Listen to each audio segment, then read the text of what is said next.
In celebration of Hispanic Heritage Month, the Greensboro Children's Museum is offering an array of new programs and activities. I took a trip to the museum to find out how it's recognizing the contributions of Hispanic Americans and the multitude of Latin cultures and traditions represented in our community.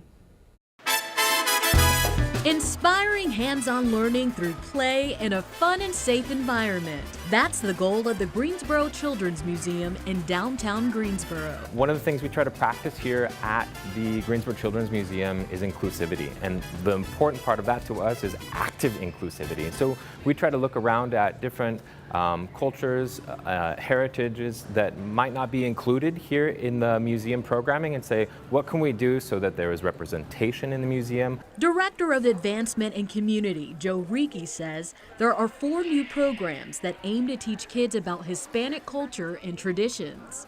The programs are focused on the arts, science, and literature.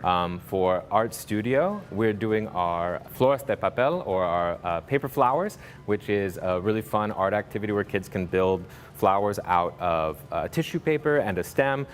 And then for Kids in the Garden, it's a really cool time to be doing this. We're doing a study on monarch butterflies because right now it's actually the time where monarch butterflies are transitioning between, I think, Canada and Mexico. So they're actually going back down to Mexico for the winter. Rieke says he hopes exposing youth to different backgrounds helps to make them more well-rounded individuals. We want them to just be able to understand the things that make each of them and each other unique, and how to identify those things, how to interact with those things, and how to importantly appreciate those things and maybe internalize some of those things for their own lives as well.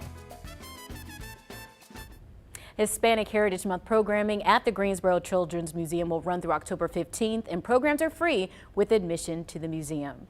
So today was actually my first time going to the Children's Museum in Greensboro, and it is beautiful. I was just surprised by how much there was to do. They had like the food court, obstacle courses, games. If I had a child of my own, I would definitely take them there. I'm telling you, but when my kids, especially the twins, because it's two same age, same time, when they were like 1.5 and 2, and they're everywhere at that age, they had this one area that's kind of almost like fenced in for that age group, and parents can just sit because they're like, just let them run. Yes, it was the best thing. I saw a lot of parents doing that too. I bet you did. I haven't been there since before the pandemic, but did they used to have like a News 2 area or like a TV station area? A long time ago, they had an anchor set and a green screen to do weather, and it was our graphics and things, and kids could get up there and play like they were doing the weather. Yeah. Maybe, that's cool. Maybe they'll bring something like that back. When I was speaking to them there, they were saying 6 months ago they were only offering one program because they were starting to ease out of things, navigating the pandemic, but now they have several programs for kids to participate in. And I think the ones they have for Hispanic Heritage Month are pretty awesome. Well, I like the message in that was great too. It's just the unity message, right? Yeah. We're all here together. Let's learn about each other and accept each other and be fine with it. And